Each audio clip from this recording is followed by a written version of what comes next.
Bonsoir, nous sommes le samedi 15 novembre, il est 19h15 et je voudrais vous parler d'un certain nombre de comportements d'automatisme. Comme ça, vous savez, il y a des gens comme ça, si vous leur dites pas bonjour, ils sont pas contents. Donc il faut les enclencher par un mot, un code. C'est comme avant, vous savez, les mamans qui disaient ah, le mot magique, il faut que tu dises s'il te plaît.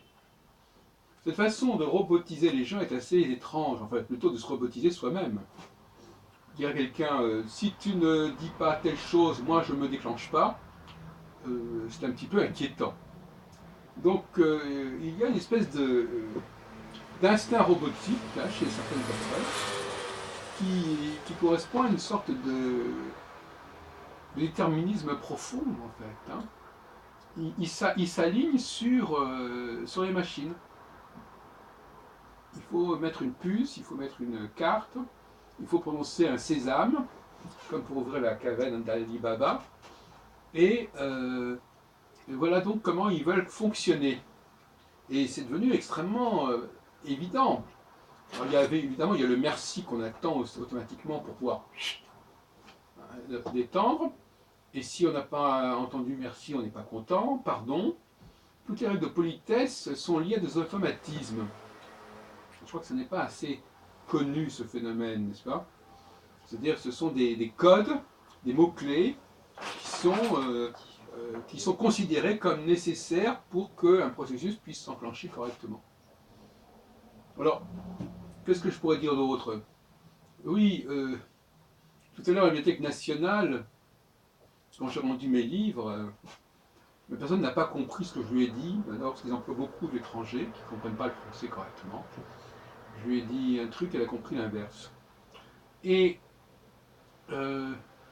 pourtant, ce sont des comportements extrêmement automatiques. Hein. Les gens qui sont là pour récupérer les livres, ils ont un scanner, c'est pas encore un scanner qui est incorporé, en fait, ils ont un scanner, ils se servent d'un scanner, et voilà, tac, tac, tac, tac, ça veut dire qu'on a rendu le livre, tac, tac, tac, ça veut dire qu'il est mis de côté. C'est pas très compliqué. Mais finalement, ce sont des machines, ce sont des êtres machines finalement ce sont des auxiliaires de la machine. Comme il y en a toujours eu. Quelqu'un par exemple qui écrit, qui tient un stylo, c'est un auxiliaire du stylo. Quelqu'un qui lit un livre, c'est un auxiliaire du livre. Donc ce sont tous des auxiliaires, jusqu'au moment où on n'aura plus besoin d'auxiliaires. Mais comme je l'ai dit dans une précédente causerie, le problème c'est que ces gens-là sont payés pour être des machines. Alors les machines ne sont pas payées, mais ces gens-là sont payés. C'est toute la différence, c'est tout le problème de la productivité. Alors on a des esclaves machines qui ne sont pas payées, puisqu'elles font ce qu'elles ont à faire, elles font ce qui... Bon.